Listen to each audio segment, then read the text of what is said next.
Horas, salam sejahtera untuk kita semua para sahabat Carpe Diem, HKBP Bumi Anggrek dimanapun berada. Kembali kita merenungkan firman Tuhan pada hari ini, Senin 15 Desember 2025. Sebelum kita merenungkan firman Tuhan, kita bernyanyi dari buku ND nomor 589 ayat 1 dan ayat 4.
Firman kita pada hari ini diambil dari Hebrew 13 ayat 7. Ingatlah akan pemimpin-pemimpin kamu yang telah menyampaikan firman Allah kepadamu. Perhatikanlah akhir hidup mereka dan contohlah iman mereka. Demikian firman Tuhan. Sahabat Carpe Diem mengasihi Tuhan, bayangkan seorang penjelajah yang akan mendaki gunung tertinggi. Sebelum berangkat tentunya ia mencari catatan perjalanan dari mereka yang sudah pernah mendaki gunung itu.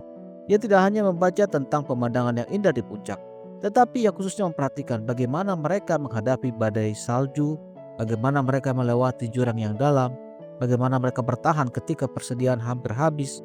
Mengapa? Karena bagian tersulit dari pendakian bukan awal yang penuh semangat, bukan pula puncak yang menyenangkan, tetapi perjalanan di tengah badai ketika lelah mulai menyerang. Demikian pula dengan perjalanan hidup kita. Kita perlu memperhatikan bagaimana para pendahulu kita melewati badai kehidupan mereka.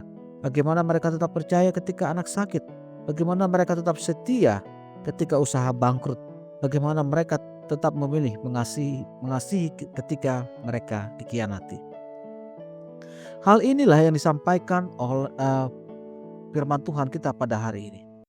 Yang pertama adalah kita bisa melihat kata pertama yaitu ingatlah. Ini bukan sekedar saran, tetapi perintah ilahi. Dalam bahasa aslinya, yaitu Yunani, dikatakan mnemonewou. Kata ini mengandung makna bahwa bawalah terus dalam ingatanmu. Simpanlah dalam hatimu, jangan pernah melupakannya. Sahabat Carpe Diem dikasihi Tuhan, mengapa kita diperintahkan untuk mengingat? Karena iman tumbuh dari ingatan. Ketika Israel melupakan perbuatan-perbuatan ajaib Tuhan, mereka mulai bersungut-sungut ketika kita melupakan kebaikan Tuhan dan kesetiaan para pendahulu kita akan mulai goyah. Bagian kedua dari nats ini kita bisa melihat ada perintah di sana, yaitu perhatikanlah. Lalu firman Tuhan melanjutkan, perhatikanlah akhir hidup mereka.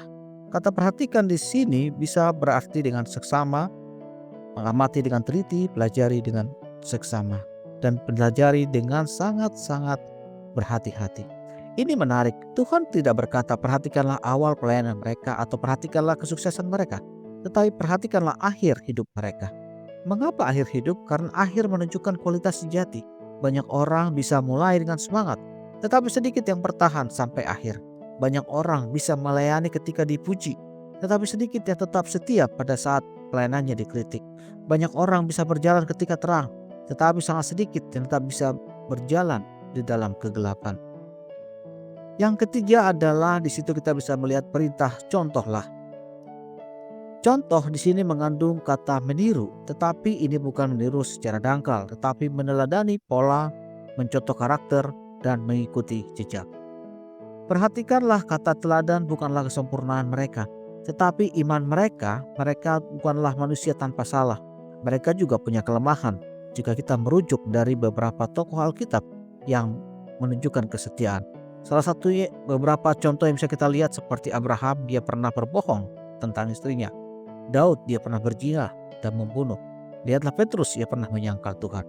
Tetapi iman mereka kepada Tuhan tetap menjadi teladan bagi kita. Mereka bangkit dari kegagalan, mereka bertobat dari dosa, mereka terus berjalan lagi.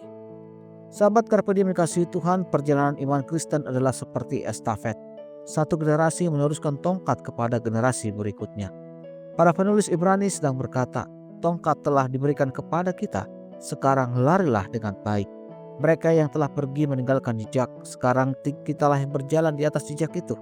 Dan suatu hari kita akan meninggalkan jejak kita sendiri bagi mereka yang datang setelah kita. Amin. Kita bersatu dalam doa. Bapa yang maha baik, kami bersyukur untuk segala anugerah yang telah Kau berikan bagi kami. Kami bersyukur Tuhan untuk orang tua yang mengajar kami berdoa, untuk para pendeta, penatua yang membimbing kami dengan firman, untuk saudara seiman yang hidup dengan menunjukkan atau memberikan kesaksiannya. Ajarlah kami untuk mengingat mereka dengan bersyukur. Bimbinglah kami untuk memperhatikan teladan mereka. Mampukan kami untuk meneladani iman mereka. Berkati dan sertai kami Tuhan. Biarlah kami Tuhan hidup dalam keteladanan pada pagi hari ini, dalam memulai aktivitas kami. Terpujilah Yesus, ampunkan segala dosa-dosa dan kesalahan kami. Kasih karunia dari Tuhan Yesus Kristus dan kasih dari Allah Bapa dan persekutuan Roh Kudus menyertai kita sekalian hari ini dan sampai selama-lamanya. Amin.